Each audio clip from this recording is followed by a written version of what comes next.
Audit report তৈরি না থাকলেও এজিএম বন্ধ রাখা যাবে না। এজিএমে অন্যান্য কাজ যেমন পরিচালক নির্বাচন এগুলা সেরে নেওয়া উচিত এবং অডিট রিপোর্টের যে বিষয়টি এগুলাকে মুলতবি রাখা যেতে পারে। আসসালামু আলাইকুম প্রিয় দর্শক, কেমন আছেন আপনারা? আশা করি ভালো আছেন।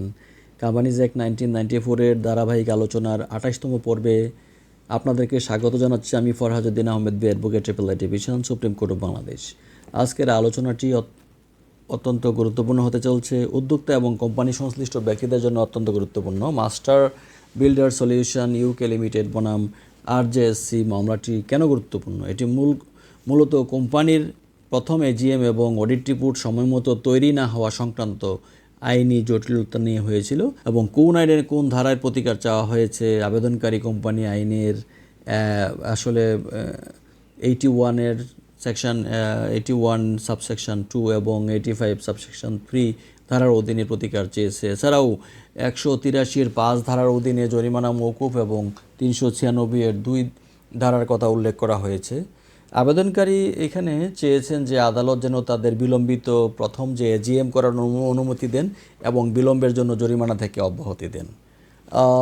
বিজ্ঞ আইনজীবীদের এক্ষেত্রে যে আর্গুমেন্ট সেটা হচ্ছে যে অডিট রিপোর্টটি 9 মাসের বেশি পুরনো হওয়ায় এটি আরজেএসসি গ্রহণ করছে না। কোম্পানি আইনের 183 ধারা অনুযায়ী কিন্তু এজিএমে অডিট রিপোর্ট পেশ করা বাধ্যতামূলক, যা 9 মাসের বেশি পুরনো হতে পারবে না। এটি আইনে সুনির্দিষ্ট বিধান। তিনি আরও আর্গুমেন্ট করেন যে 81 ধারায় এজিএম এবং 83 ধারায় ব্যালেন্স শিট একে অপরের কিন্তু পরিপূরক। আর ইমপ্র্যাকটিকেবিলিটির বিষয়ে তিনি বলেন যে যখন আইনি জটিলতার কারণে সভা করা সম্ভব হয় না, তখন আদালতের হস্তক্ষেপ কিন্তু প্রয়োজন হয়। প্রিয় দর্শক, আদালত 3টি মূল প্রশ্ন নির্ধারণ করেন এই ক্ষেত্রে। 18 মাস পার না হলে প্রথম এজিএমের জন্য আদালতের অনুমতি কি দরকার সেই বিষয়টা, আর অডিট রিপোর্ট ছাড়া কি এজিএম হতে পারে।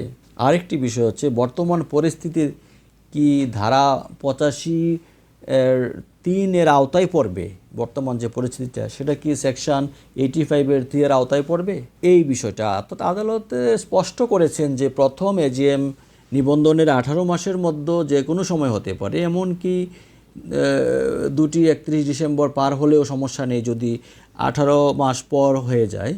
কেবল তখনই 81-2 ধারায় কোম্পানিজ অ্যাক্টের আদালতের অনুমতি লাগবে। আদালত আরও পর্যবেক্ষণ দেন যে অডিট রিপোর্ট তৈরি না থাকলেও এজিএম বন্ধ রাখা যাবে না। এজিএমে অন্যান্য কাজ যেমন পরিচালক নির্বাচন এগুলা সেরে নেওয়া উচিত এবং অডিট রিপোর্টের যে বিষয়টি এগুলাকে মুলতবি রাখা যেতে পারে তাৎক্ষণিকভাবে। আদালত তার রায়ে কিন্তু বলেন যে অডিট রিপোর্ট 9 মাসের বেশি যদি পুরনো হয় এবং সেটি ছাড়া সভা করা অসম্ভব হওয়ায় এটি একটি ইমপ্র্যাকটিকেবল পরিস্থিতি, তাই আদালত হস্তক্ষেপ করতে পারেন। এই ক্ষেত্রে যে নির্দেশনাগুলো দেওয়া হয়েছিল এই বিষয়টাতে, বিলম্বের জন্য সকল জরিমানা মওকুফ এবং বিলম্ব ক্ষমা করা হয়েছিল, আর 8 সপ্তাহের মধ্যে প্রথম এজিএম করার একটা নির্দেশ দেওয়া হয়েছিল।